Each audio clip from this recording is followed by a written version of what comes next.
नमस्कार, आपका स्वागत है।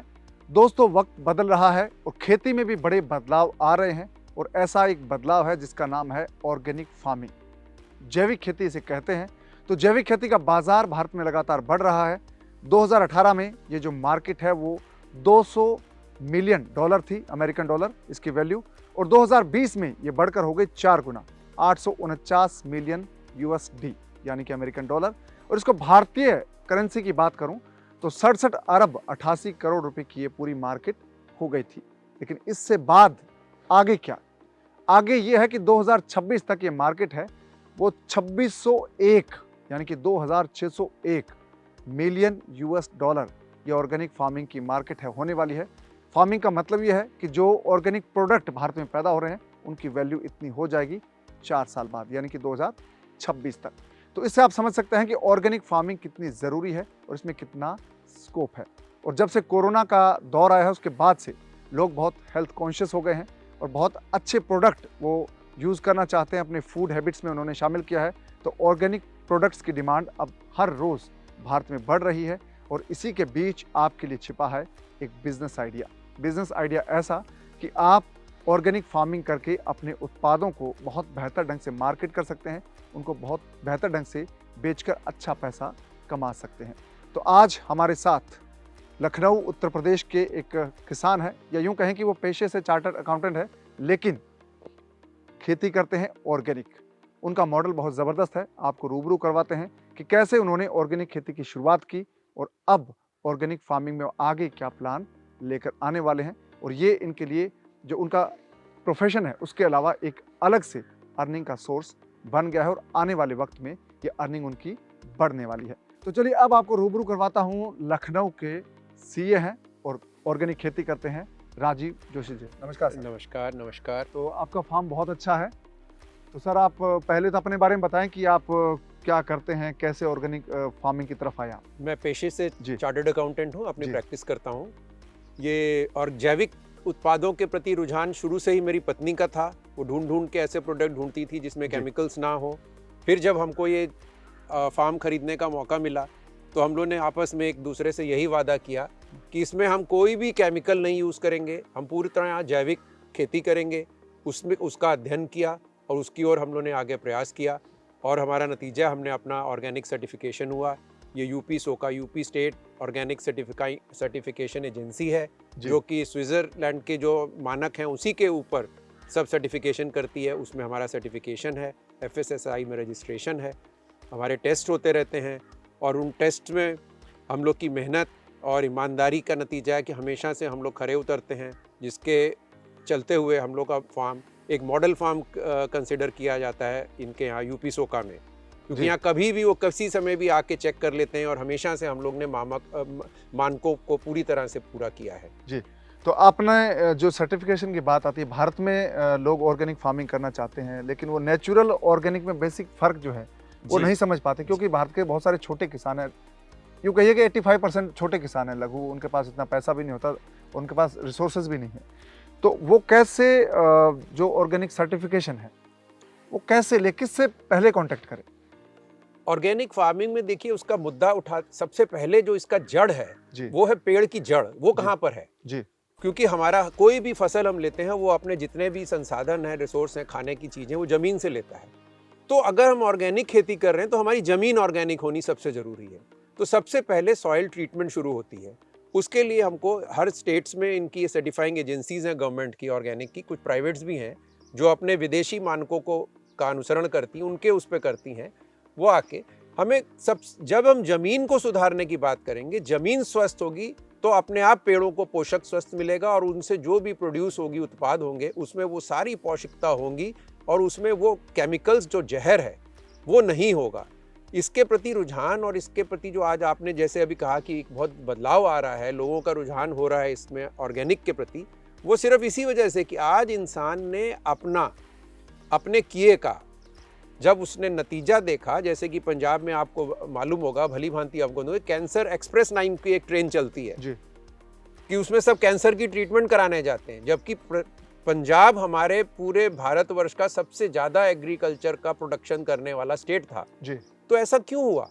क्योंकि अंधाधुंध केमिकल का यूज़, अंधाधुंध कीड़े मार रहे, कीटनाशक दवाओं का इस्तेमाल, उससे प्रोडक्शन तो बढ़ जाता है, लेकिन जो फसल हुई उसके अंदर भी वो केमिकल गया और वो हमारे अंदर गया भोजन के द्वारा।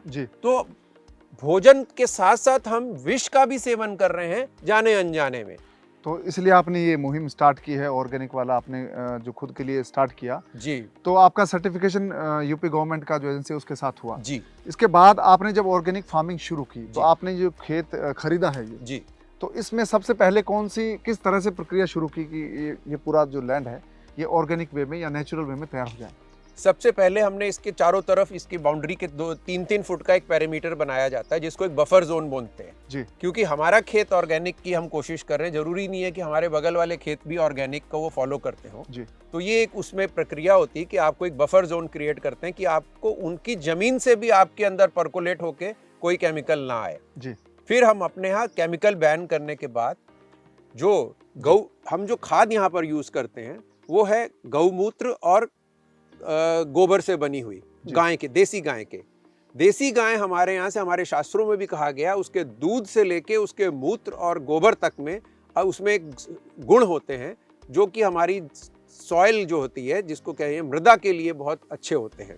देसी गाय का दूध भी बहुत फेमस होता है, देसी गाय का मूत्र भी होता है।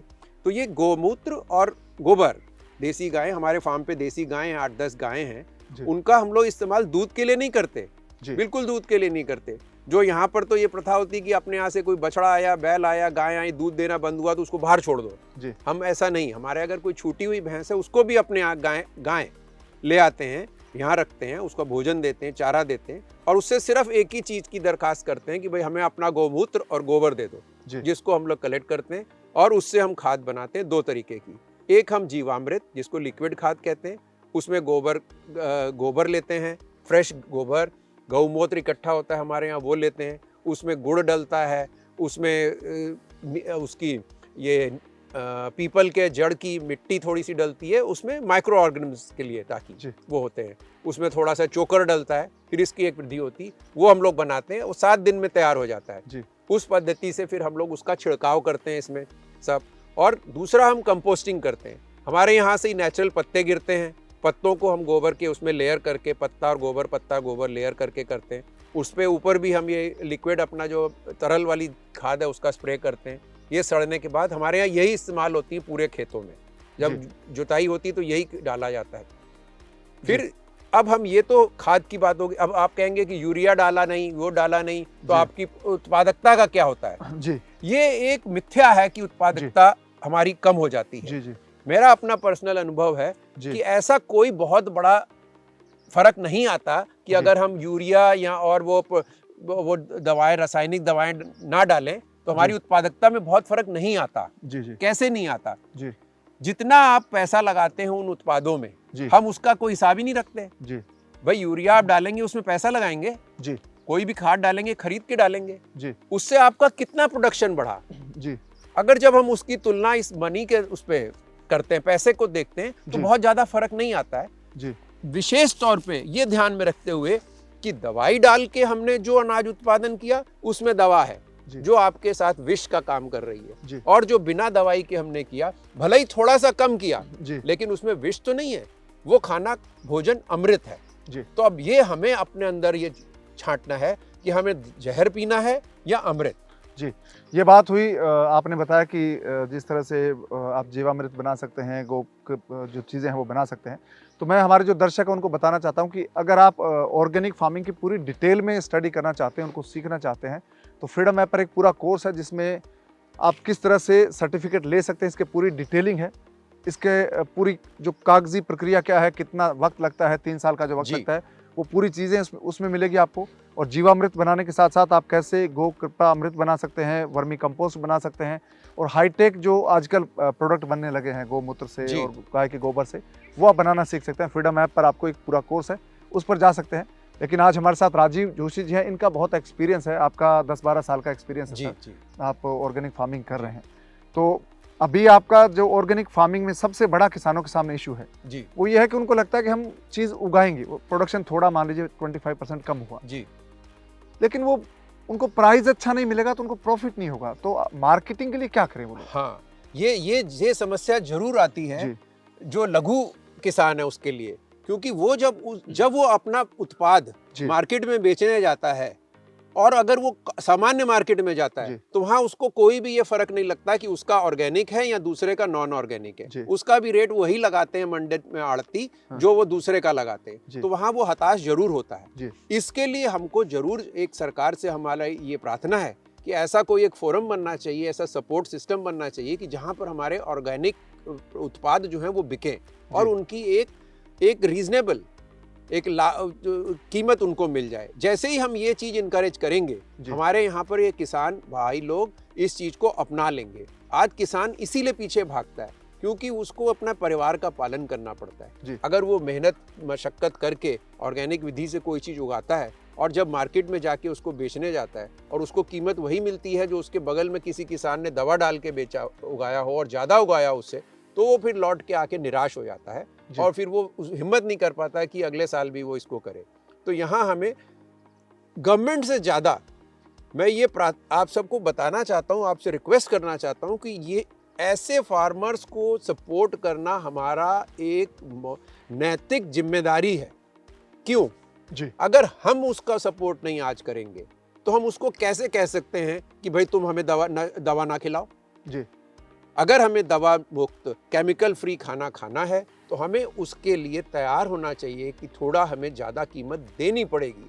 और ये आप इसमें देखिए, मुनाफा मत समझिए कि इसमें ऑर्गेनिक वालों का मुनाफा है, ये मुनाफा नहीं है।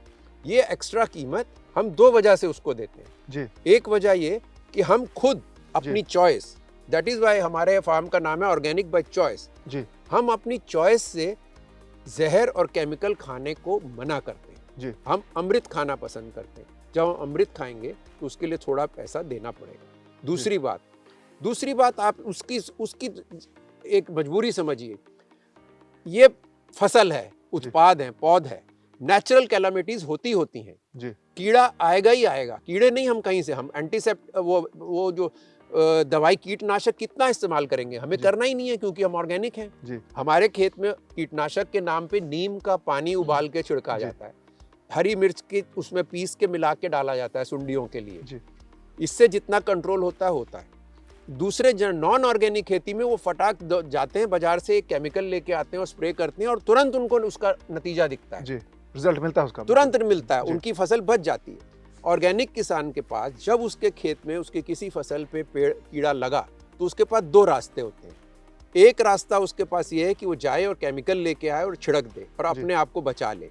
लेकिन जैसे ही वो ये करता है उसका वो केमिकल ऑर्गेनिक उत्पाद का सपना नष्ट हो जाता है, खत्म हो जाता है वहाँ पर। दूसरा उसके पास जो चारा बचता है ये है कि वो अपने ये जो तरीके हैं कि नीम का पानी उबाल के उसमें छिड़के, मिर्च का पाउडर डाल के उसमें करे, उससे करके जितना कंट्रोल करता है करे।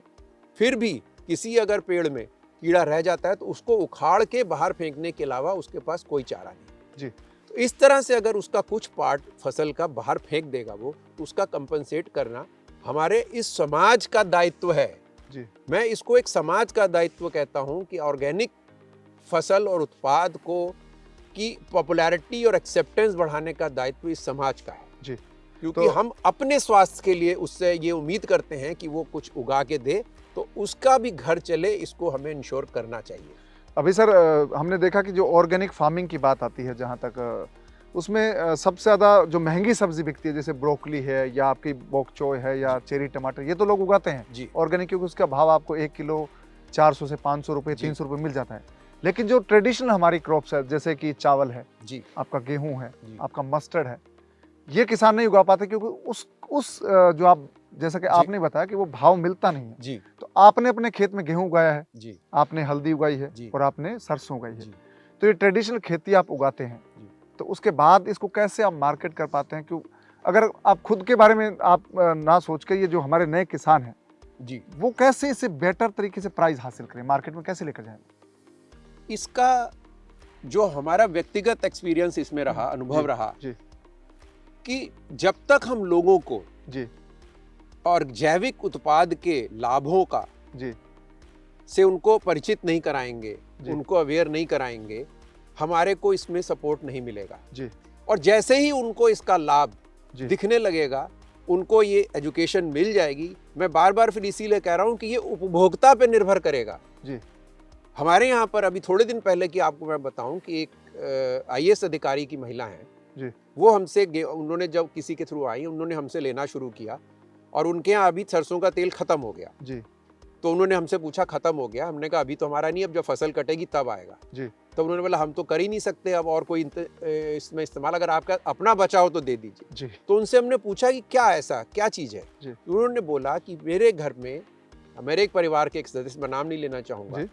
उनको कुछ मेडिकल प्रॉब्लम थी और उनका दिल्ली में अभी हॉस्पिटल में जाके टेस्ट होना है फाइनली, तो वो यहाँ पे ब्लड टेस्ट वगैरह की रिपोर्ट्स मंगाते हैं, उससे बाद में जाते हैं। जी। तो जो अब ये जो टेस्ट रिपोर्ट्स आई उसमें उनके सारे पैरामीटर्स नॉर्मल आए। जी।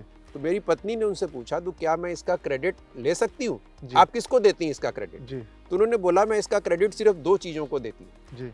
एक, मैं अपने यहाँ की रसोई की सफाई, जी। क्योंकि पहले हमारे सारे सर्वेंट्स उसको देखते थे, वो उतना अच्छा नहीं रख पाते होंगे, जी। फिर मैंने पूरा चार्ज टेक ओवर किया, पूरी सफाई। और दूसरा, मैं आपके उत्पाद के अलावा किसी का यूज़ नहीं करती। जी। तो इसको देखते हुए आप इसका क्रेडिट ले सकती हैं, मैं आपको क्रेडिट देती हूँ। जी। तो ये हमारे लिए एक बहुत बड़ी उपलब्धि थी, हमारे लिए एक बहुत प्रोत्साहन की बात थी कि हमारा एफर्ट कोई रिकॉग्नाइज तो करता है। जी। ये इसीलिए तो अभी आपने जैसे जिक्र किया मस्टर्ड ऑयल का, जी। मार्केट प्राइस है वो 200 से 250 रुपए है हाँ। सरसों के बाद तेल का। आपका ऑर्गेनिक जो है मस्टर्ड ऑयल वो किस भाव आप बेच पाते हैं? हम साहब 350 रुपए लीटर बेच पाते हैं। और मैं इसमें आपको बताना चाहूंगा, जी। इसमें आप बिल्कुल, जैसे हमने कहा 350 रुपए, तो कोई कहेगा अरे साहब देखिए कितना प्रॉफिट है ऑर्गेनिक के नाम से। बिल्कुल नहीं है जी। मैं आपको बिल्कुल बताता हूं कि क्यों नहीं है प्रॉफिट। बाजार में अगर आप सरसों लेने जाएं मंडी में, तो आज 60-70 रुपए किलो के हिसाब से सरसों मिलती है दाना। जी। कम से कम 3.5 से 4 लीटर और 4 किलो, जी। 4 किलो सरसों लगती है 1 लीटर तेल निकालने में। जी। तो अगर आपने 4 लीटर या 7 चौक 28, 280 रुपए की तो सिर्फ सरसों हो गई। जी। 30 रुपए से लेके 25 से 30 रुपए करीब पर लीटर की वो पिराई लेता है। जी। नहीं तो वो आपका वो जो उसकी खली है वो रख लेता है। जी। तो 30 4 120। अब आप बताइए, 280 जी। और 120, 400 रुपए तो ऐसे ही ऐसे सीधे जी। सीधे हो गए। तो अगर 400 रुपए में अगर शुद्ध चीज की सिर्फ लागत आ रही है तो प्रॉफिट तो उसका अभी जीरो हुआ और उसकी मेहनत का रिकॉग्निशन जीरो हुआ। यही वो चीज़ है जो भारत के किसान अभी बढ़ रहे हैं, लेकिन बहुत स्पीड स्लो है। जी। तो ऑर्गेनिक फार्मिंग है वो, जैसा कि राजीव जोशी जी बता रहे हैं कि ऑर्गेनिक फार्मिंग में सब लोगों को मिलकर एक एफर्ट करने होंगे। सर आप क्या क्या उगाते हैं, आप हमारे दर्शकों को बताएं आप ऑर्गेनिक फार्मिंग में। हाँ, हम लोग ने यहाँ पर सब्जियों के अलावा सीजनल सब्जियाँ उगाते हैं, लेकिन ट्रेडिशनल क्रॉप्स में हम यहाँ पर गेहूँ उगाते हैं। गेहूँ का भी हमारी एक स्पेशल वैरायटी है नन्हा सम्राट जी। ये बहुत पुरानी है, मोहनजोदाड़ो का जीन्स का इसका ट्रेस है जी। ये बड़े दाने नहीं होते, बहुत छोटे दाने होते हैं इसके, बहुत छोटे छोटे। पेड़ भी इसका बहुत छोटा होगा जब आप अभी इसको देखेंगे, छोटे पेड़ होते हैं जी। और उससे और सरसों हम सिर्फ पीली सरसों उगाते हैं ताकि इसमें किसी भी तरीके का कोई मिश्रण करने का स्कोप ही ना रहे जी। जब हम काली सरसों उगाते हैं तो उसमें उसके साथ में एक जंगली पेड़ उगता है, उसी में पीले पीले फूल होते हैं, उसका भी बीज बिल्कुल उसी की तरीके का होता है जी। वो उसमें मिल जाता है गिरते समय, तो उसमें भी हमारी क्वालिटी खराब होती है। तो इस सब से बचने के लिए हम लोगों ने तय किया कि हम काली सरसों जिसमें भी कोई भी चांस है कि ऐसा कुछ मिलावट हो जाए हम उगाएंगे नहीं, हम सिर्फ येलो सरसों उगाएंगे, येलो मस्टर्ड वो उगाते हैं अपनी, उसी का बीज लेते हैं, धुलवाते हैं, सुखाते हैं, तब उसका तेल निकालते हैं। इतनी मेहनत है, ऐसा नहीं कि सिर्फ यहाँ से तोड़ा और सीधा पिरवा दिया।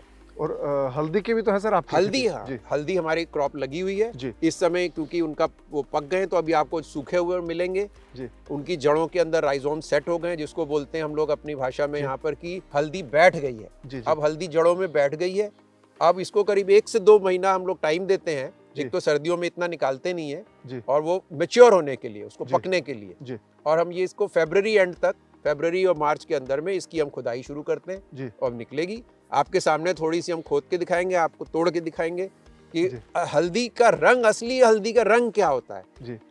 वो कितनी ऑरेंज कलर की होती है जी, कस्तूरी टाइप का। तो ये दोस्तों राजीव जोशी जी का फार्म है। इसमें ट्रेडिशनल खेती जो किसान आमतौर पर जो ऑर्गेनिक नहीं कर पाते हैं, उनमें से चाहे आप सरसों की बात करें, गेहूं की बात करें या फिर हल्दी की बात करें, तीनों ही चीज़ उगाते हैं।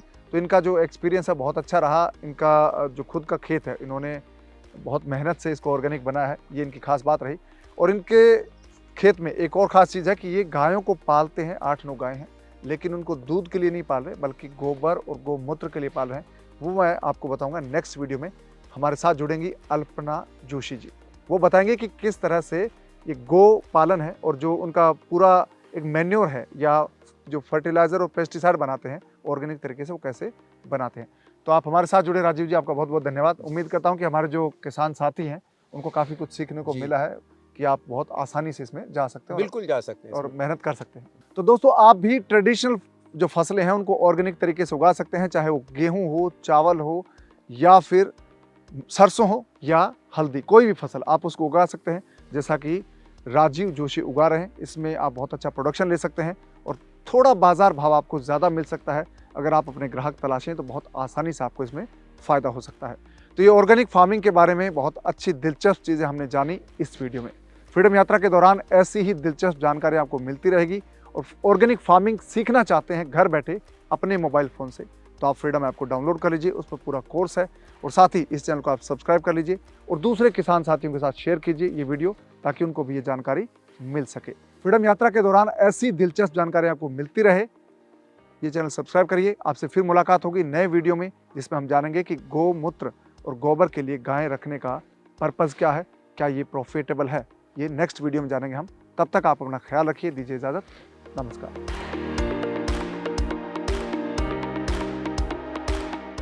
उस दूध का क्या करते हैं जब गाय है, गाय का बछड़ा होता है, हम नई बच्चे दांत को होती है, पीने देते हैं। बच्चे को पीने देते हाँ, हैं। वो ये उसका देखिए हक है।